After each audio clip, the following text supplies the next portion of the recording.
আসসালামু আলাইকুম সুপ্রিয় দর্শক, আশা করি আপনারা সবাই ভালো আছেন। দর্শক বন্ধুরা, আজকে আমি চলে আসছি মুন্সিগঞ্জ সদর উপজেলা দেওয়ানবাজারের পাশে রতনপুর গ্রাম। আর আজকে আমি চলে আসছি একজন নারী উদ্যোক্তার বাড়িতে, যিনি সংসারের কাজের পাশাপাশি খুব সুন্দর একটি ফার্ম মুরগি খামার দিয়েছেন। তো উনি ফার্ম মুরগি লালন পালনের পাশাপাশি বিভিন্ন বয়সের মুরগি সেল করে থাকে। তো আজকে ওনার সাথে কথা বলে জানবো ওনারা এখানে কোন কোন বয়সের মুরগি রয়েছে এবং এই মুরগিগুলোর দাম কেমন রয়েছে, এবং আপনারা কেউ যদি এখান থেকে মুরগি সংগ্রহ করতে চান কীভাবে সংগ্রহ করতে পারবেন, এইসব বিষয় নিয়ে কথা বলবো নারী উদ্যোক্তার সাথে। আসসালামু আলাইকুম আন্টি। ওয়ালাইকুম সালাম। আন্টি কেমন আছেন? আছি আলহামদুলিল্লাহ ভালো। আপনি কেমন আছেন? আলহামদুলিল্লাহ আমিও ভালো আছি। আর ভালো লাগতেছে আপনার সুন্দর খামারটা দেখে। তো এই খামার নিয়ে আজকে আপনার সাথে কথা বলবো, তার আগে আপনার পরিচয় একটু দেবেন। আমার নাম হোসনেরা। আমার বাড়ি হচ্ছে মুন্সিগঞ্জ সদর রতনপুর গ্রাম, দেওয়ানবাজারের পাশে। আচ্ছা আন্টি, আপনি এই মুরগি খামারের সাথে যুক্ত আছেন কত বছর যাবত? আমি মুরগি খামারের সাথে যুক্ত আছি আজকে 4 বছর যাবত। 4 বছর যাবত। জি। আচ্ছা, আপনারা এখানে আমরা অসংখ্য ফার্ম মুরগি দেখতে পাচ্ছি। বাংলাদেশে তো অনেক প্রজাতির মুরগি রয়েছে, ওইসব মুরগি লালন পালন না করে আপনি ফার্ম মুরগিটা কেন পালন করতেছেন? ফার্মি মুরগিটা পালন করতেছি। ফার্মি মুরগি রোগ ব্যারাম কম, আর এমনি ডিমের চাহিদাও ভালো। ওইগুলার মনে করেন মারা যায় কম, এই আর কি। এই জন্যই আর কি বর্তমানে আপনার খামারে মুরগি রয়েছে কতগুলো?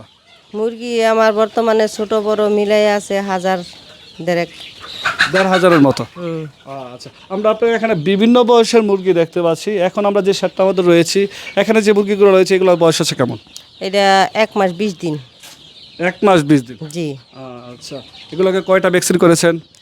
এগুলাতে রানীক্ষেত করছি, 8 ডিবি করছি, তারপরে কিমরি ডোজ করছি, ঠোঁট কাটছি, সব কিছুই করছি। যা যা ভ্যাকসিন দেওয়ার লাগে সব দিছি। ফাউল পক্স দিছি। আচ্ছা, এগুলো কি ডিমের জন্য তৈরি করতেছেন? জি জি, এগুলা ডিমের জন্য তৈরি করতেছি। এগুলা যারা নিতে চায় আর কি আমার কাছ থেকে, এগুলা ডিমের জন্য খুব ভালো উপযোগী আর কি। এগুলা সব আবহাওয়ার সাথে মানায় আর কি। সব জায়গায় সব রকমের খাদ্যও খায়, সব রকমের কোনো রকমের সমস্যা নেই। ঘাস লতা পাতা বুসি টুসি সবই খায়, এগুলা কোনো সমস্যা নেই। এগুলা পালতে খুব সুবিধা আর কি। ফার্ম মুরগিটা আসলে রোগবালাই কেমন হয়ে থাকে?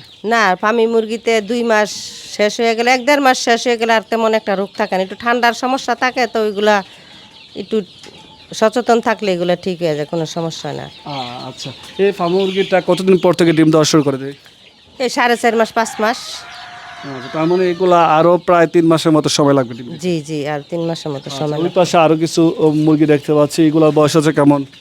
ওগুলার বয়স হচ্ছে 4.5 মাস হয়ে গেছে, 4.5 মাস 4.5 মাস। এগুলো এখনকার আরো 15-20 দিন পরে ডিমে এসে যাবে ওগুলা। আচ্ছা, ওগুলা ডিমের সময় হয়ে গেছে। হ্যাঁ হ্যাঁ, ওগুলা ডিমের সময় হয়ে গেছে। আচ্ছা, আপনি তো আমাদেরকে ফোনে বলেছেন আপনি এখান থেকে কিছু মুরগিও বিক্রি করবেন। জি, তো আমরা এখন যে মুরগিগুলো দেখতে পাচ্ছি 120 দিনের বয়সের মুরগিগুলো কত টাকা করে বিক্রি করতেছেন? 220 টাকা করে। 220 টাকা করে। জি। এগুলা সম্পূর্ণ ভ্যাকসিন করা আছে? হ্যাঁ, সম্পূর্ণ ভ্যাকসিন করা আছে। আচ্ছা, আর ডিম পাড়া যেগুলো রানিং ডিম পাড়া মুরগি এগুলো কি বিক্রি করে দেবেন? হ্যাঁ, এগুলা যদি কেউ নিতে চায় বেশি করে, 1-2টা বেচবো না। যদি বেশি নিতে চায় 50টা বা 100টাতে বিক্রি করবো আর কি। আচ্ছা, ওগুলো কত করে দাম চাচ্ছেন? 500 টাকা করে আর কি। 500 টাকা। জি, 500 করে। কেউ যদি আপনার এখান থেকে এই মুরগিগুলো সংগ্রহ করতে চায় কিভাবে সংগ্রহ করতে পারবে? সংগ্রহ করতে পারবো ওই দেওয়ানবাজারের পাশে রতনপুর গ্রাম। এনে এসে আমার বা ফোনে এর মধ্যে ফোন থাকবো, নাম্বার থাকবো, যোগাযোগ করে আসতে পারবো। আমাদের মুন্সিগঞ্জের থেকে কাছাকাছি, একদম সদরের থেকে কাছে আমার বাড়ি আসতে আর কি। আচ্ছা, টাকা পাঠিয়ে দিলে কি আপনি মুরগি পাঠিয়ে দিতে পারবেন? টাকা পাঠাই দিলে মুরগি দূরে দাঁড়ে পাঠাই দেন না, মুরগি মনে হয় পাঠাই এনে নেই। আইসা নিয়ে যেতে হবে। আইসা নিয়ে যেতে হবে। আচ্ছা, আন্টি কেউ যদি নিতে চায় অবশ্যই তাদেরকে ভালো মানের বাচ্চা দিবেন এবং ভালো মুরগি দিবেন। মনে করেন যে আইসা নেওয়াটা আমি মনে করি বেটার। কিলিগা নিজের চোখে দেখা নিব, মনে করেন আমি পাড়াই দিলাম, হেরা করে মইরা গেছে, আসা হয়েছে তেসা হয়েছে, তাতে সমস্যা না। নিজের চোখে দেখা বাচ্চা ঢুকিয়া সুন্দর করে দইরা নিয়ে যাব, সমস্যা নেই। আর আমার সবসময় তো নিয়ে যায়, আইসা হেরাই দেখা টিকা সব নিয়ে যায়। আচ্ছা আন্টি, কেউ যদি আপনার কাছ থেকে মুরগি নিতে চায় অবশ্যই তাদেরকে ভালো মানের মুরগি দিয়ে সহযোগিতা করবেন। সে প্রত্যাশা ব্যক্ত করে আজকের মতো বিদায় নিচ্ছি। ভালো থাকবেন। আসসালাম। আচ্ছা।